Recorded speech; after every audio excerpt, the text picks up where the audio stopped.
اس video میں ہم science کے اہم قوانین میں سے ایک قانون توانائی کے تحفظ کے قانون یا انگریزی میں جسے ہم کہیں گے law of conservation of energy کے بارے میں بات کریں گے، جس کے مطابق کسی بھی الگ تھلگ نظام یا آئسولیٹڈ سسٹم کی کل توانائی مستقل ہوتی ہے۔ توانائی نہ تو پیدا ہو سکتی ہے، نہ ہوتی ہے، اور نہ ہی تباہ ہو سکتی ہے یا ہوتی ہے، بلکہ یہ صرف ایک شکل سے دوسری شکل میں تبدیل ہو جاتی ہے یا کی جا سکتی ہے، یا پھر ایک نظام سے دوسرے نظام میں منتقل کی جا سکتی ہے۔ ہم نے حرکی توانائی یا کائنیٹک انرجی کے بارے میں بات کی تھی۔ اسی طرح ہم نے ممکنہ توانائی یا پوٹینشیل انرجی کے بارے میں بات کی تھی کہ جو کسی چیز کے مقام پر منحصر تھی یا ہوتی ہے، اور اگر ہم ان دونوں توانائیوں کو ملا لیں تو انہیں ہم ایک ساتھ میکینیکل انرجی یا میکانیکی توانائی کہتے ہیں،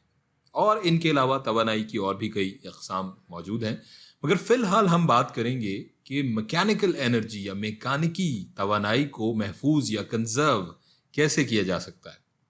فرض کر لیتے ہیں کہ ہمارے پاس ایک سسٹم ہے جس میں پوری کائنات ہے ایک گیند میں، اور اسے ہم ارتھ بال سسٹم کہہ لیتے ہیں،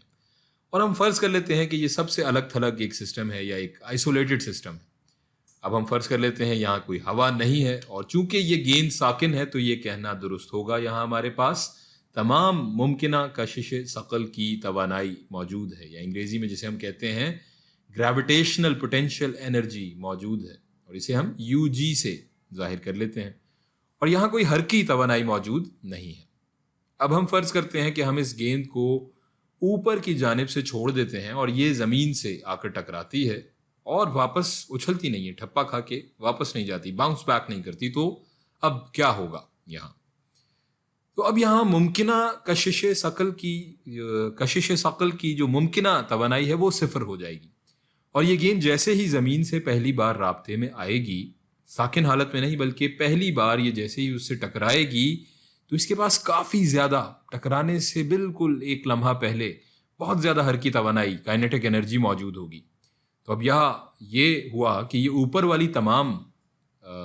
کشش ثقل کی ممکنہ توانائی تبدیل ہو گئی اس تمام حرکی توانائی میں۔ اب آپ کا سوال بنتا ہے یہاں کہ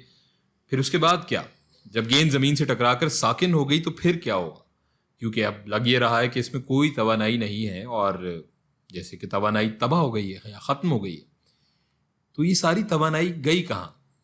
ہو سکتا ہے آپ میں سے کچھ لوگ یہ سوچ رہے ہوں کہ ہمیں ایک ایسی مثال مل گئی ہے جہاں یہ توانائی کے تحفظ کا قانون لاگو نہیں ہوتا ہے، لیکن ایسا نہیں ہے۔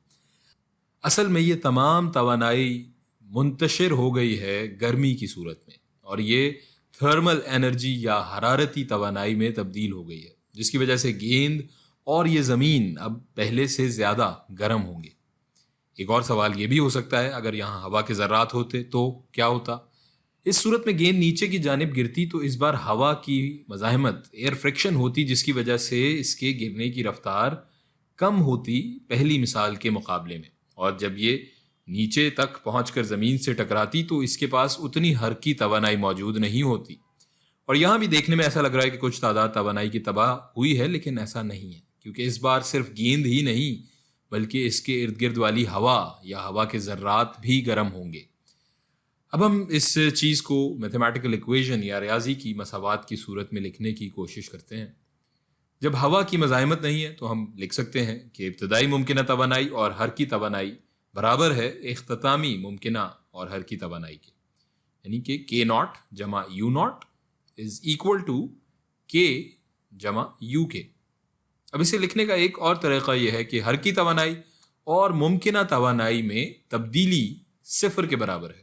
یعنی ڈیلٹا K جمع delta U is equals to 0۔